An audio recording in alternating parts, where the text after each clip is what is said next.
You've been listening to the Last of the Real podcast. Catch all the episodes on Apple Podcasts, Spotify, SoundCloud, and YouTube.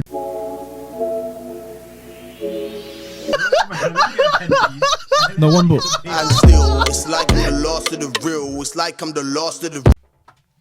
Yeah, swish. Happy? Good? Bro, thank you so much for coming on. Of course, thanks for having me, man. How are you? How's everything?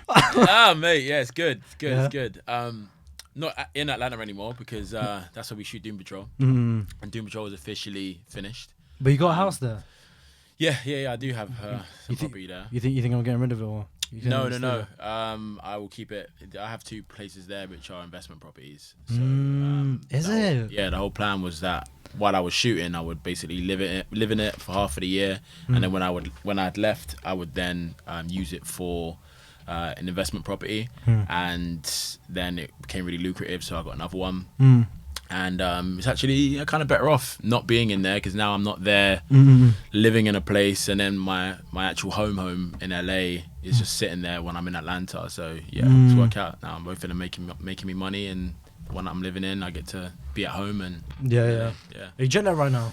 Jet lagged? Yeah. No, I don't really get jet lagged, to be honest. Do you not? No. I feel like I travel quite a bit, so constantly on different time zones.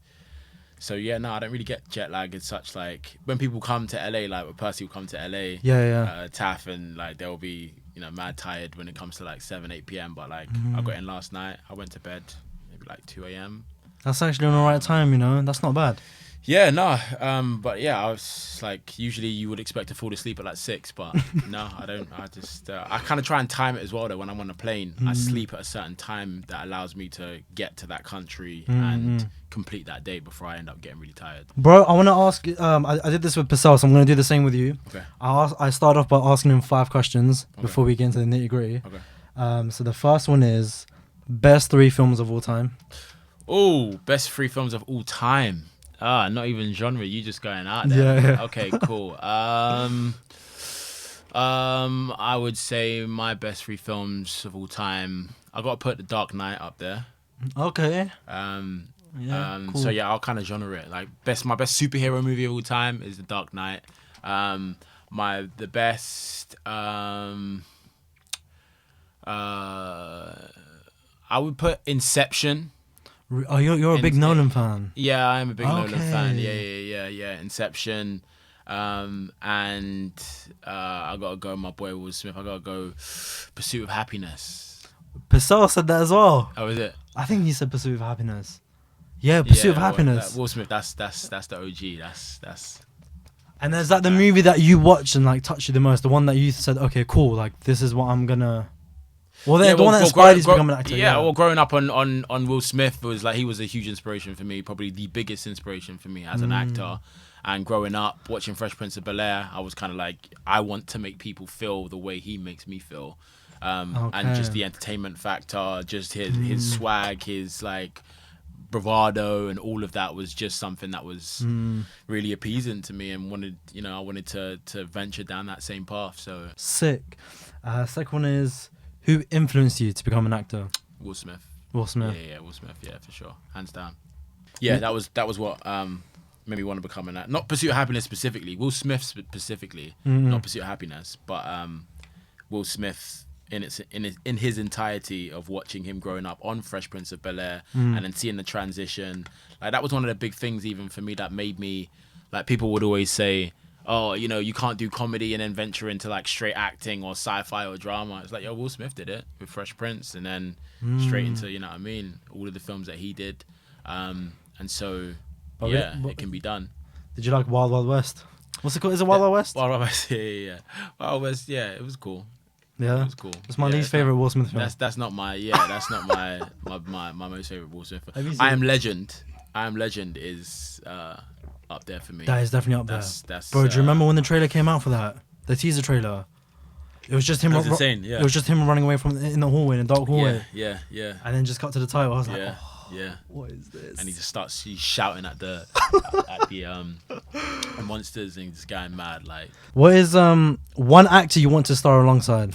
One actor I want to star alongside. Don't say Will Smith. I won't say Will Smith.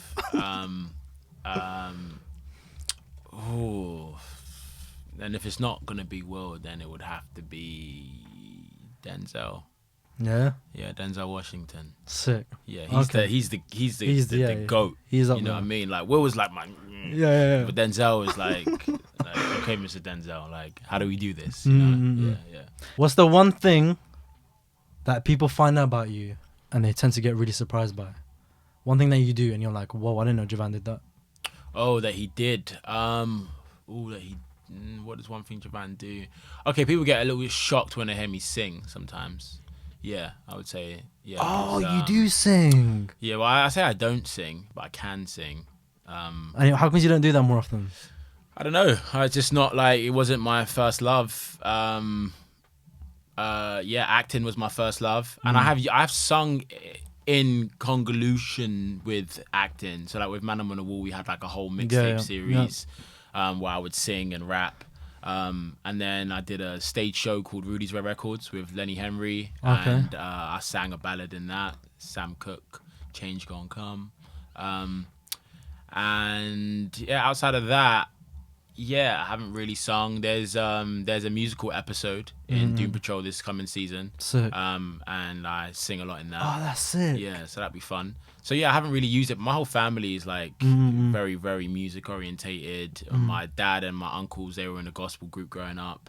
My cousins, singer-songwriter. I've got cousins that are musicians, and my whole family does music. I think I might have been the first actor of my family, actually. Yeah, everyone else did music. So yeah, it's there. Maybe one day I'll do an album. Who knows? Would you actually? Who knows? What R&B? Maybe a little R&B, maybe a little soul. Would you get into theatre?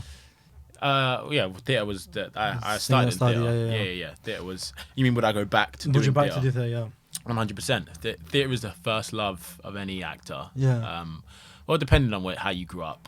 But yeah, theatre was my introduction to acting, and is the stages where, funnily enough, most comfortable. Like being on stage is like that's the arena. You know, it's like a footballer being in a stadium. It's like this is where you was born to make it happen. The live audience there, knowing that there isn't any second takes. This is it. This is you get those butterflies in your stomach. That's where the magic happens, and it's also where you really learn the craft.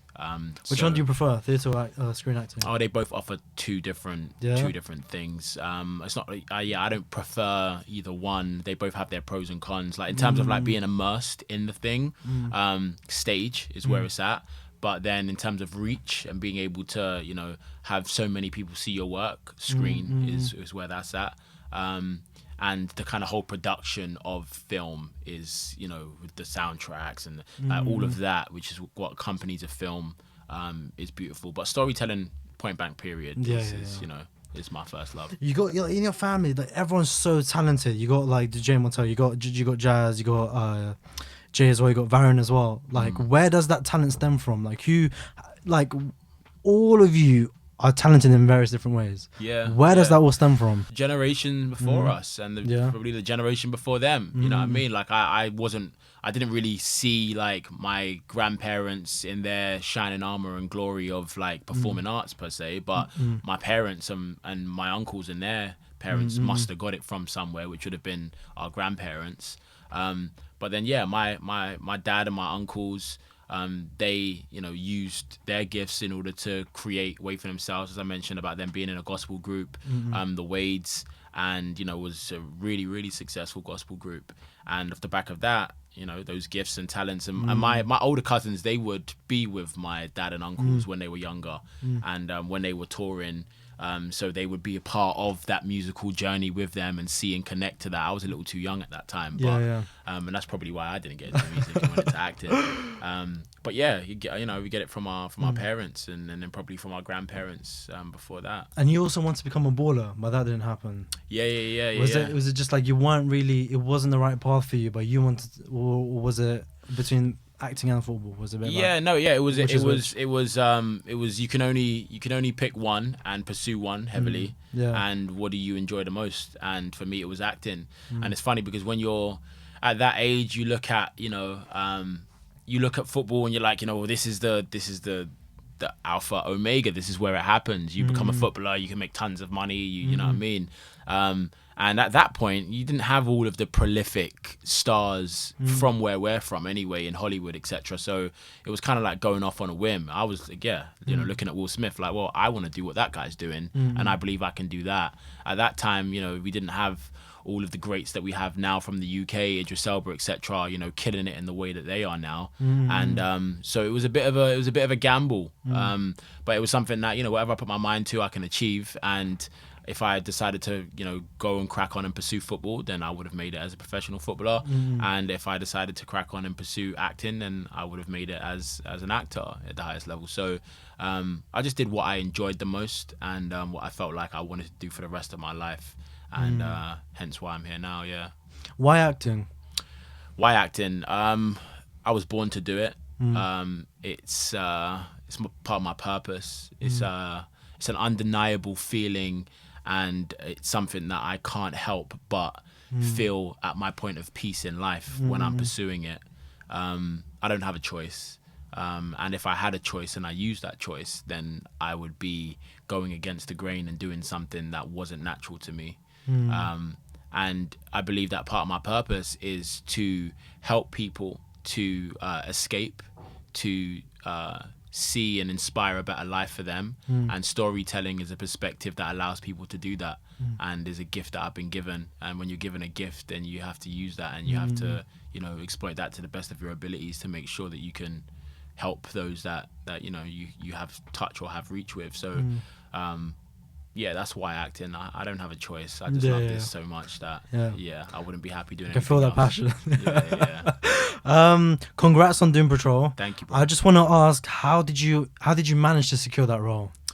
Talk to me through the process. So how I managed to secure Doom Patrol, I was I had shot the Purge movie, and before that came out, probably about 6 months before it came out, I had a couple of opportunities to audition for the role. I remember seeing it land on the desk and seeing how long it was that I was going to be filming for, and it was 8 months. And at that time, the Wall of Comedy was, at a point where I didn't feel like I could leave the company and, go away for 8 months and it would be able to survive and, become what it is today. And so I actually looked away from it at first and said, this isn't something that, it's either I, do this role and my company dies, or I, continue to build my company, and later on that opportunity will come about. And then it came around again 3 months later from my American representation. They put it on the desk and was like, look, you know. And again, I said, look, I spoke to my UK agents about this. This isn't something that I can do right now. I'd love to do it. It's a dream role, but I'm a very long-term thinker. That short-term gratification of being a superhero and being this, but then not having something that I've been building all of this time and want to be a part of my legacy. At that time, it didn't feel like it was the right decision. So I didn't do that. And then 6 months later, the Purge came out, and it was the opening weekend, 4th of July. And it came out, and Greg Berlanti had seen me in the Purge. And Greg Berlanti is the producer of the show. Sick. And he basically got in touch with my agents in the US and said, look, like this is our Cyborg. And they came back and said, look, he's not really sure about this. And so they said, look, let's meet with him. Let's talk to him. And for me, I was focused on my company. I was thinking that, look, I just want to meet with this guy because you were dropping roles like that. He's a juggernaut of a producer, and so I want to learn from him. So I just wanted to meet him for future projects and stuff like that. And when I got on that call with him, that was it. He just told me the vision of the project and what it would do, and where they were going with it. And off the back of that, that coupled with the fact that Tafara, our MD, had slowly been kind of transitioning into the company, and then everything just aligned to the point where I felt like I was able to now go off and do this role, and the company could survive on its own 2 feet. And it was the best decision that I'd ever made. So I'm really grateful for it. I can't imagine any other person doing that character apart from you, though. Oh, thank you. I can't. Yeah. Well, then you talks about you even doing like the movie.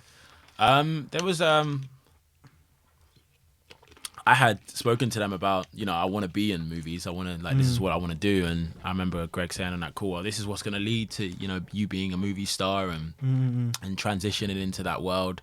Specifically for Cyborg as the movie, yet to have those conversations. But in terms of, like, that transition from doing this show into gardening a better future for me as a movie star, and well, now in this day and age, like, TV and movie is synonymous. You have movie stars that come and do TV and vice versa, and doing this show gave me a whole different perspective on television. And now it's just like I have a love for storytelling, whatever medium it is. As long as there's an audience there watching it and I can impact those people, then that's where I sit and that's where I thrive. What was, like, the toughest moment that you had in Doom Patrol? I think just embodying a character, which I'm really happy about, which is so different from me, from the physicality and the way that the character is, to the dialect and the way the character speaks, to, the character's whole background and who he is so different. Vic Stone, a half man, half computer, from Detroit, is very different from Joivan, from Catford, from, you know what I mean? So yeah, it was the whole process of just kind of embodying that character and being in the world of that, such a big show, such a big production, such a big set, and such a big story, and really kind of just like not wanting to let the fans down. I think that's what the biggest challenge. It's material that already exists. There's comic books. There's, all of these different materials that are already here. You had Ray Fisher, who played him in the Justice League. So like, there's all these renditions, Teen Titans and, Cartoon Network, etc. So it was like, I'm stepping into this. There's already been, like, several versions of this character. Now, how can I make it my own, and how can I make it something that the fans are really going to love and connect with and see me as, the only iteration that, screams out to them when they think of Cyborg. And that was the toughest part for me. And yeah, hopefully that came through. Sometimes people take work home with them. Did you ever find yourself pouring yourself into that character even when you were, like, off camera? You go home and you still find yourself embodying that character. Yeah, well, the funny thing is, for even, like, you look at the dialect. For me, if I'm playing an American role, then I had to immerse myself as an American, as an African American, especially with the dialect. And it doesn't start for me at action, and it doesn't stop at cut. Throughout the whole day, I'm in the accent. But even before I get to set, I'll be in the accent. I remember I get in my car, I'll be taking phone calls with the man them on the way to work, and an American dialect, and they just had to get used to it, because that's just what it was going to be. And then when I'm going home, I had to actually tell myself, you can stop talking like this now. So you're carrying some of his traits. Yeah, and you program yourself, because it has to become subconscious. For me to focus on the character and be, as Vic Stone, I can't think about the fact that I'm doing a dialect. So I have to separate myself from that. So it had to become subconscious. So it gets to the point where you finish your day and you're like, "Aye, man, like, I'll talk to you and you're about to go home." And then you have to say to yourself, "Oh, I'm still in an American accent. I can turn this off now." And you have to physically and tweak it. So yeah, that was probably, me taking it home. And then obviously the physicality of the character, it was something that, I took home every day into the gym or before I'd come to work, and it was something that I had to work on for years. And I remember when I first, like, okay, cool, agreed to doing the role, I said it's go time, and I ended up putting on about 40 pounds of muscle. And that was a whole process, in order to kind of get to that point. And you can see even as the seasons go, I get bigger and bigger, because there wasn't enough time for me to get as big as I wanted to get season one. That sounds exhausting. But still was able to. Yeah, man. It was, you got a 5 a.m. call time. You're in the gym at 3 a.m. And, you got end of your day, 11 p.m. you get home, you in the gym at midnight, and then you go to sleep and you wake up and then you go to the gym again. And it was discipline. How often did you go to the gym? Every day. Every single day? Yeah. I'd have, like, weekends off. Sometimes I'd have, like, just a Sunday off, and sometimes I'd have the Saturday and Sunday off, or I'd do cardio on one of those days. But while I'm shooting, Monday through Friday, at least every single day. That is nuts. Yeah. And obviously it's call time changes every now and then. So, like, how did you manage to, like, just keep up with everything, like because you have to. Yeah. You have to. Yeah. So, like, how it usually work is, like, unless it's a night shoot, which was rare, the start of the week would be the earliest. So let's say you're on camera by 7 a.m. It means that I'm gonna have, like, either a 5 a.m. call time, maybe 4:45, sometimes 4:30 if it's a lot of makeup. And so then, yeah, I got to go. I'm in the gym at 3 a.m. and I'm training till 4. And then I'm showering, getting in the car, driving to work. And then the next day it will get later and later. So then the on-camera time would be like 8 or 9. So then my call time would be like 6 or 7. And by the end of the week, you're coming into work at like sometimes like 10 o'clock. Or sometimes could be like, 2 o'clock. And then you'll work into Saturdays, and then we used to call them Fraturdays because our Fridays would go into Saturdays, and we'd end up rapping like early hours Saturday morning, 4 a.m., 5 a.m. Saturday morning. Flipping and then you get home, you sleep. By the time you wake up, you have to go again. Your whole day's done, isn't it? Saturday's done. But then I'm a big football fanatic, so I'd have to like wake up early to watch the football. Then I go back to sleep, and then you got Sunday, and then now you're prepping for the next week. So that's your Sunday prepping, and then Monday you do it all over again. So that's why you have to love it, because it's your life. It consumes you. Support for Last of the Real podcast is brought to you by Manscaped. The Ultra Premium collection is right here. It is the best collection to stay hygienic. Guys, I know some of you don't wash your nether regions. I'm hearing some of you don't even wash your legs. What the hell? What's going on? Okay, let me help you out. I'm going to give you 20% off. Use the code LASTREAL for free shipping worldwide, also international shipping, okay? On top of that, make sure to stay comfortable, right? The Boxer 2.0. Get this on top as well. After showering, get your boxes in. What'd you get? 2-in-1 shampoo, conditioner, a body wash, body spray, lip balm, as well as deodorant. Ladies, if you know a guy who doesn't wash, this is the collection. Tell him, use the code LASTREAL for 20% off worldwide international free shipping. That's all you need.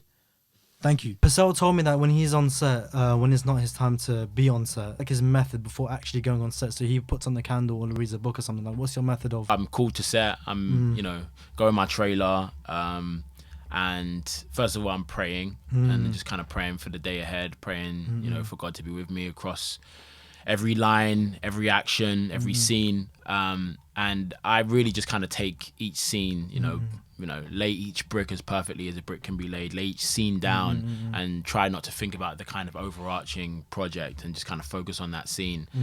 So praying, music is a big thing for me. I listen to music to help dictate my mood. Okay. And, whatever scene or whatever that kind of, the energy of that scene is going to be, I listen to music to help me focus in that area. It's a subconscious thing. Music puts you in a place. That's why you have soundtracks. You can't help but feel what it is that music gives you, and so that's something that really helps me. And then just kind of, I like to kind of stay away or be away from my lines or the scene. So doing all my prep at home. If it's a big scene, then I'll kind of take a look at it before I go in. But for the most part, I like to do all my prep pre-hand, and then when I'm there, I'm just focused on just embodying that character. How do you let's see if you've got any worries or stress. How do you, in that moment, stay in character regardless of what's happening in the real world? Like, how do you keep your mind in that one little moment?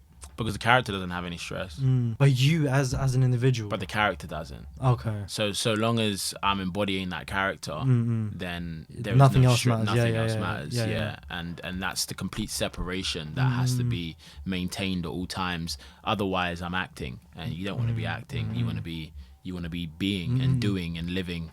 And so I switch off to all of that, and like even things as small as like before I'm about to go in, I haven't got my phone like there, because you can't help but when you're in character or when you're kind of trying to set yourself up in that space and you get a ping and you look at WhatsApp or you see an email, your brain obviously is going to connect with that. So putting a distraction away or anything that's going to stop you from maintaining that character is really important, and something that I do to help me kind of the disparity between the two. But breathing also, breathing and just like breathing in the character and breathing out myself, and just kind of like take in Vic Stone and just every breath just embodying him even more, and just breathing out Joivan, and every breath that comes in gives life to Vic, and every breath that goes out kills a bit more of Joivan to allow myself to embody the character. And exercises like that really help me and allow me to position myself as thoroughly as I can for whatever is gonna be that challenge. Bro, talk to me about your day-to-day workout routine. My day-to-day workout routine. Because that sounds hell intense. It depends on what time of the year. It depends on what I'm trying to achieve. I'm trying to bulk. I'm trying to cut. Right now, I'm trying to cut. The summer's coming, And so, you know, you want them abs, you want everything just to be like popping. So it's really to do with your diet. Like that's what really fluctuates for me. Like if I'm in the gym, you know, 5 days a week, then it's all about like the diet, because I'll be in the gym regardless. So at that point, it's about, you know, making sure that I'm cutting down. If I want to go extensively, I'm cutting down. Well, I don't eat meat, but I eat fish. So yeah. So I'm pescatarian, so I don't eat meat anyway. But I do, you know, like no meat, no sugar, no starch, and no dairy. That's the ultimate diet to getting like completely cut. Those are all the things that, you know, that bring about fat and store fat. And it's not really about people talk about, you know, calories this and how much calories that. I can't eat this burger because of this, and I can't eat this chocolate. Like if you skipped a meal and that meal would have been, let's say, 1,000 calories, and then you end up eating a donut, which is, I don't know, 800 calories, and a piece of chocolate, which is 200 calories, there's actually no real difference to you having a meal which was 1,200 calories, because it's still the calorie intake or deficit. Is that the biggest myth? Yeah, it is the biggest myth. It's the myth that, you know, like say for example, someone that only eats, let's say like 3 meals in that day, and they have like 4,000 calories, and then there's someone who eats 2,000 calories of junk, that the person who ate all of that junk is gonna, you know, put on more weight than the other person. No, calorie intake is calorie intake. It's like a bank account. It's like you've got a certain amount of calories and your deficit versus your input, you know. So if you take out, you know, 2,000 calories, but you don't put them back in, or you don't burn them off, then naturally you're going to get to the place where you have more calories than you've burnt off. So yeah, it's all to do with my diet.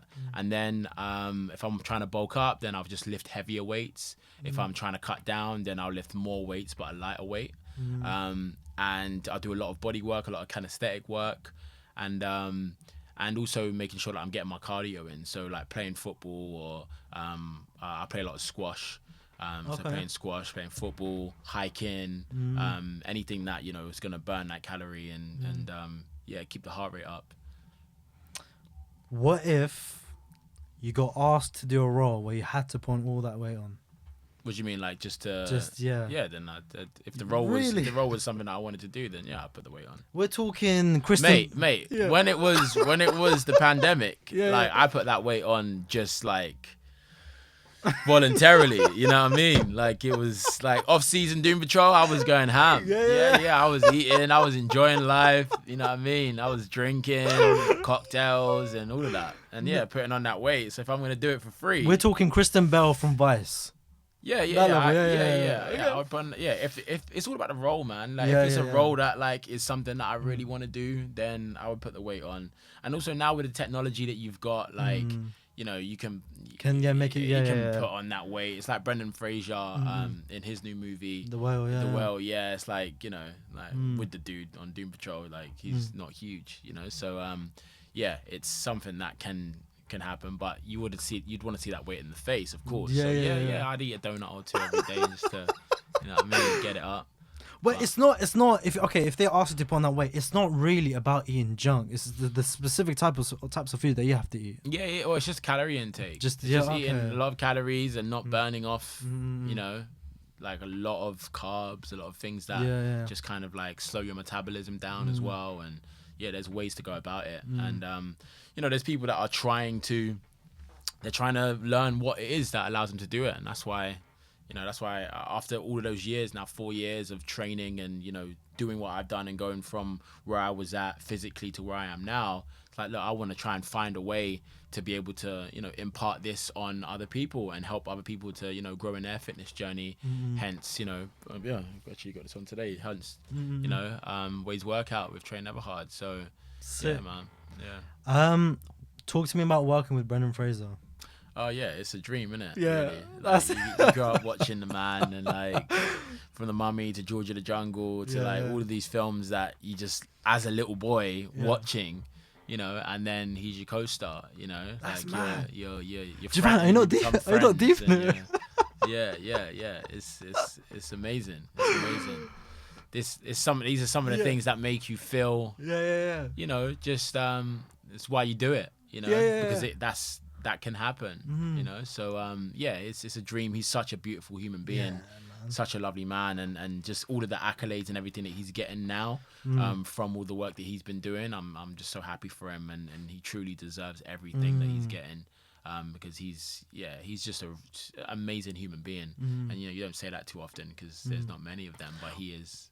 Was he like off camera? Did he give you any tips on acting, or did he give you any advice? What's that relationship like? I think like you just kind of like watching him, you know, you just like I learn a lot from seeing. Like I'm a kinesthetic learner, like watching, seeing is what makes me learn. And just seeing, I just kind of sit back and just study people and just kind of like sit and just look at what people do, how they do things, and just seeing his freedom of just embodying character and just the way that he works, his natural gift of doing so. Like he's so funny. His wit, like there was one scene that we did in this season and it hasn't come out yet, but it was just like he's just riffing and he's just one-liner after one-liner, like unscripted, one-liner after one-liner after one-liner, and it's like, how do you even like how do you even think of this stuff? Like how does it come so quick and so quality? And it's just a tool, you know. It's like, look, this is something that you just sharpen. It's a tool. But yeah, all of the people, you know, from Alan Tudyk to Timothy Dalton to Phil Morris, people that I'm, you know, in and amongst every day in the show that are the seniors, the greats, you know. I learned so much from these people, and it makes me a better actor. Did you ever have a pinch me moment on Doom Patrol? I've had pinch moments constantly. Constantly. Like this is like, it's a dream, you know. Still to this day, like it's a dream, you know. I like even things like where I go and I do like the 3D scans, and it's like, what the hell am I doing? Like, where am I? Is that for the action figure? Yeah, it's for like for games, it's for special effects within the actual show, it's for action figures, it's for like they gotta get like a 3D print of like your whole body basically, so they can, you know, use it to create like graphical. That's crazy. Of you, yeah. What's like seeing yourself just as an action figure? It's mind blowing, man. Again, it's a dream. It's every kid's dream. You wake up in the morning and you're like, one day I want to be a superhero. And like I look around my house now, and I've got all these different things, from like toys to like ornaments and statues to like pieces of costume and stuff that are just like, wow, I was able to do this. And if this is what's happened so far, I can't even imagine what's in store for me moving forward, you know. So yeah, it's beautiful, bro. Talk to me about working with Jeremy Carver. Jeremy is so for those of you who don't know, Jeremy is our showrunner. He's he actually created the TV show, the Doom Patrol, or developed it from the comic book. And he is, I've worked with a lot of people, execs, etc. But in terms of like a human being, can you even feel my serenity and peace coming out? Talking about this man. He's just such a beautiful human being, soul collaborator. He is like every actor's dream to work with as a collaborator or as an exec or as a creator of your show. He is the carbon footprint of what you want to be. And that's like the biggest thing that I learned from him. Like when I'm having the shows that I created, and when I'm creating these shows and I'm working with actors and working with crew and teams, like I want to be like him, because he is like he's the shit. He's the you know what I mean, the big deal. So yeah, man, he's just beautiful soul, beautiful collaborator, just so very kind and tentative to the process, to the art, and always there, willing to listen, to hear, to you know, collaborate, which is really important, and make you feel seen and heard. And yeah, he's just a beautiful man. So yeah, shout out to you, Jeremy. When you became Cyborg, were there any like feedback from people? Were they like, how comes? Were like any bad or negative feedback? Like, were people, you know, when Heath Ledger became the Joker, and people were like, oh, why is he the Joker? Did you ever get that? Yeah, there was some at the start. There was like, well, first of all, there was like, why is Cyborg in the Doom Patrol? That was the biggest thing. Like, why is Cyborg in it? Because in the comic iteration, like, Cyborg is not a part of the Doom Patrol. He's the Titan. He's part of the Justice League. Beast Boy was actually a part of the Doom Patrol. Okay. So, you know, there was all of that. And so it was less about me and more about the character and what DC were doing with the character. But then once the show came out, people watched it. I was like, oh, okay, this actually makes sense and this works. So, yeah, that was great. But yeah, you know, you get people like you know, Cyborg 6'5", like this guy is like 5'10". How is he playing Cyborg? So stuff like that. And then you get like, oh, this guy's British. Like, how can he play this African American superhero? So you get it's part and parcel in it, really. But nothing that was anything that affected. You've spoken many times about breaking into Hollywood, but no one has really asked you what Hollywood is actually like. So from a guy from, like, I don't know, South London and breaking into Hollywood, what was like the biggest cultural shock within Hollywood? Okay, so the Hollywood film industry is not dissimilar to the film industry that we have here. It's just on a bigger scale. More money, more films, more TV, more execs. And what comes with that is more great people and more assholes, So it's like part and parcel. But there isn't really. That's not like Hollywood's not like a place that you go. Oh, now you're into Hollywood. It's just the industry at the highest level, which happens to predominantly take place in Los Angeles, California. But even like that, when it comes to like shooting, like we shot in Atlanta, So. It's not something that is like this kind of mythological thing. And I think also it depends on where you're at. Where's your mind at? And when you're just kind of like I'm just here for the work and I'm just doing what I'm doing, then that's one thing. Then you're talking about like the parties and the all of that side of it, which is like, it's fun. And what's that like? Yeah, it's fun. It's fun. Like, it's like, there's just like the film industry, there is, the entertainment at the highest level. The parties and the events and the premieres and all these things that that you just really enjoy. And it's nice for me personally. It's like something that I like dip in and out of. I don't live in the heart of like Hollywood. I live like in the sticks. Because like if I want to go in, then I drive in and drive out. And I prefer it that way. You can just keep a lot more focused and like you can just be consumed with your life and dip in and dip out of that rather than it being on your doorstep. It's like, yo, come out tonight. And it's like, I can't be bothered. It's gonna take me a little while to get there. Did you come across anyone in Hollywood that just told you something that was quite touching or quite like just mesmerizing? Something that I didn't expect to see. Oh, someone that you didn't expect to see. I've seen people I didn't expect to see, but didn't have any like giving you any advice. Didn't get any like specific like gems and stuff per se. There's one time I went to the cinema and I was in Calabasas and Brad Pitt just came out of the. Swear. Yeah, he came out of the shop, just shopping just by himself, literally just by himself with just a bunch of bags, and he just walk in and I got out of the car. I said, "What's up, Brad?" He said, "What's up, man?" He got in his car, chipped off. But you get you see people all the time. As I was driving back home, and I looked out the window and I saw this pinky beige Bugatti, and I was like, what the hell? Who's that? That's Kim Kardashian. I was like, what? I looked in the car and then like it was tinted. But you could see because the way the sun was, the light was, and Kim K was just in the car, just driving next to me. So you get like it's like everything is within touching distance. If you really work it, you can really make something out of it. You can feel the atmosphere. Like, but you can't get distracted from. You have to really like. You know what I'm saying? Yeah. So. Yeah. What moment in your career would you say that really defined you? The moment in my career that really defined me, I would say when I booked The Purge. Okay. Like that was my first ever Hollywood project, and like Vic Stone and the Cyborg of it all kind of took the limelight, but like I never even telling you the story of how I even ended up finally getting to Cyborg was being seen as Isaiah in the first Purge. That was my breakthrough. That was the transition for me in getting into Hollywood in the first place. And without that role, I wouldn't be where I am today. And so it's always the hardest transitioning. And that was the real transition, transitioning from the UK to the US. That was the real kind of stomping ground for me.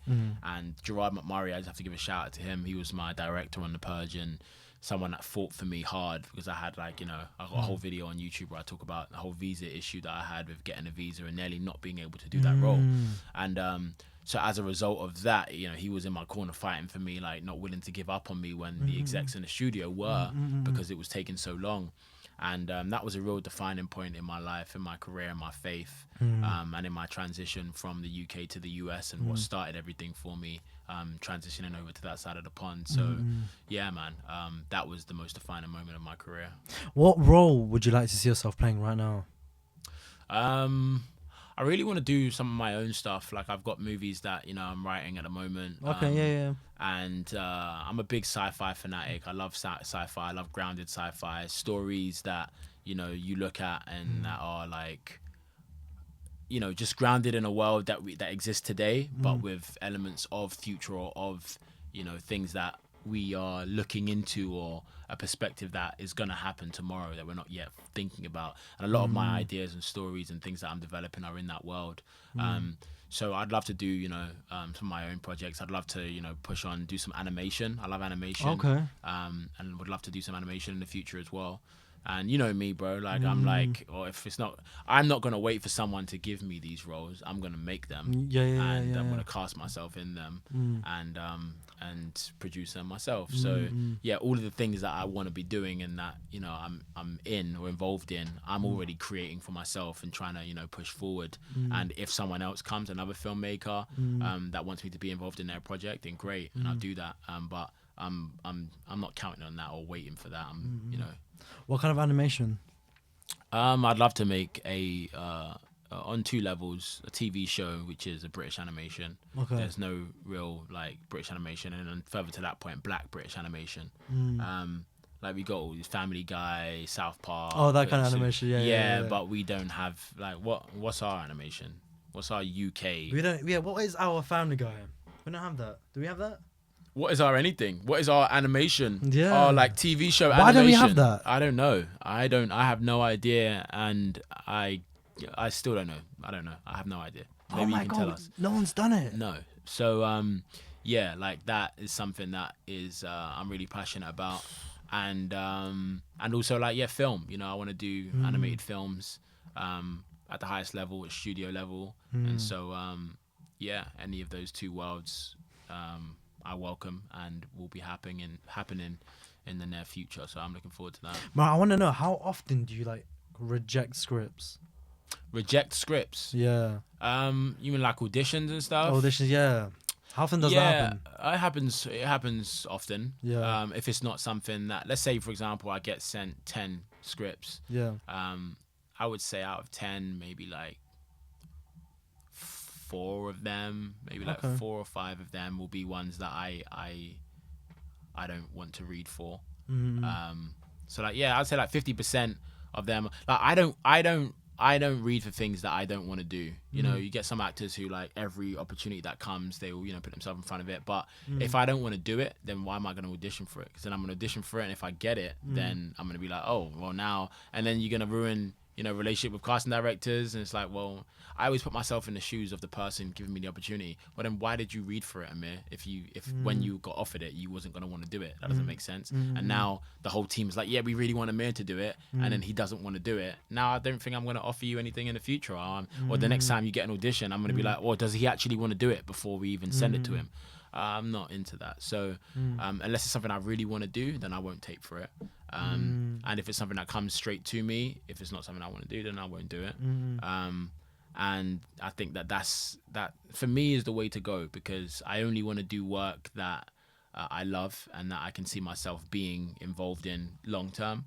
And I just think that it's very strategic as an actor in terms of what move you make next, and what like you don't get a bunch of chances to mess up. Like every role that you do needs to be a real kind of leverage pushing stone to the next. And so I like to only do things that are going to do that for me. And I have a beautiful team, from my agents in the UK to my manager in the US to my agents in the US and my lawyer, and we'll talk about everything, every opportunity that comes, and if this is something that is right for me, and if it is, then we'll go for it. How much control does an actor have over a script? So let's say they've written something in a script, and then you're like, actually, They don't have much control at all with the script. Like the writer and the producers, and like we'll have the say of like.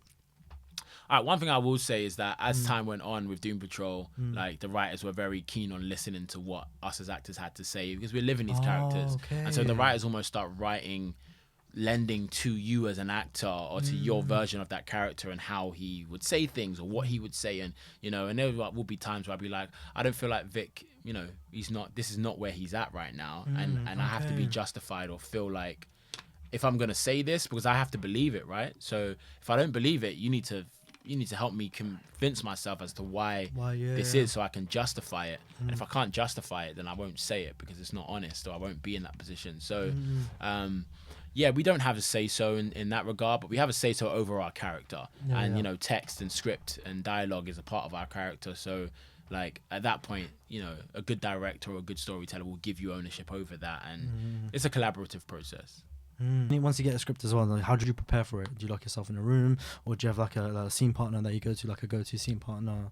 When I get a script, first of all, I lock myself in a room and I'm reading it, and I'm just basically just taking it in. I got a bunch of questions that I'm asking myself, asking the material to understand exactly what it is and kind of know where I'm at with it. And then the next step for me would be that I will then go to my acting coach, Leland, and basically talk it through with him, send it to him, get his thoughts on it. I'll have thoughts, he'll have thoughts, then we'll talk about it and talk about what we, what we think of the script, what we think of the character, the journey, the story, and basically just kind of like interrogate that script in its entirety. And then we'll start working through it. And then, I'll take it away and start, working through it and who this character is, what's happening. The last thing I do is learn the lines, because the lines to me are, they're the waves. If you look at an ocean, everything, like the waves are dictated by the current and what's happening underneath the water, right? So if you look at like a shark going through the water, and that's because the shark's going through, then the waves start to ripple a lot more, or like the current's coming in, so the tide gets higher. So the lines are just the waves, what we see on the surface, but the text and the story and the character development and all of that is everything beneath the sea, beneath sea level. And that's how I like to look at dialogue and look at a scene or a film, which is why I approach my lines last, because it's not what you say, it's how you say it. Yeah, absolutely. So. How quick are like turnarounds and auditions? How quick are they? You could audition for something and you're on set the next day. You could audition for something and you're on set 2 weeks later, 3 months later, or 8 months later. What if like going in for an audition, like when they give you a script? Yeah. Are they like, okay, you need to learn this by like tomorrow? Oh, okay, yeah, for sure. Sometimes, Are you like, oh my god? Not anymore. Used to be like, oh, how are you gonna do this? But now, you might have like, let's say like you might get sent an audition on Monday, which is due for Wednesday. Then on the end of that Monday, you might get one on that Monday that's due for the next day, and you've only just started learning the other one. And then on the Wednesday, once you've sent those in, now you've got 2 that get sent to you on Wednesday that you got to do for Friday. Yeah, it could be that. Could Flipping be like, heck. yeah, or you don't get any auditions. It's like it's all peaks and troughs. It's all different times. But yeah, you gotta be you gotta be dedicated, man. 100%. How do you balance the work with the wall, acting and then producing and then writing? How do you balance all of that out? Having an amazing team. Yeah, team, delegation, like that's how you balance it. It's impossible otherwise.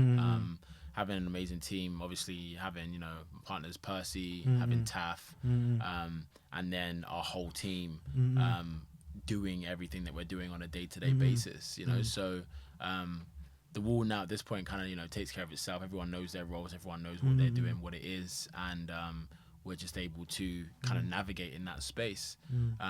And that allows me to then focus on what I'm focused on. And like right now I'm focused on the scripted side of the company, and creating TV shows and movies and developing those stuff. So now I'm kind of like, that's where my 80% of time goes, and then the other 20% is overseeing or delegating on other things that I don't physically have to do. And that's the only way that you can kind of keep on top of things. Do you prefer writing over directing? No, I don't prefer writing over directing. I'm writing right now. Like that's what I'm doing a lot more of now. And directing will kind of take more focus in the future. But at the point at which I'm directing, it's like synonymous. It's all storytelling. As I'm writing, I'm watching the movie or I'm watching the TV show. So I'm directing it in my head, you know.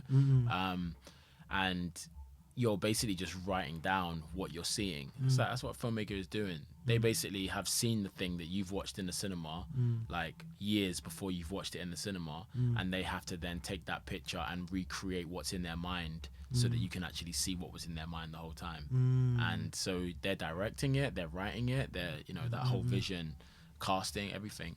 Purcell was like, he was like, when I watch a movie and I'm looking at an actor, I pay attention to the eyes. What do you pay attention on? Yeah. The eyes for sure. The The eyes. eyes are the key to the soul.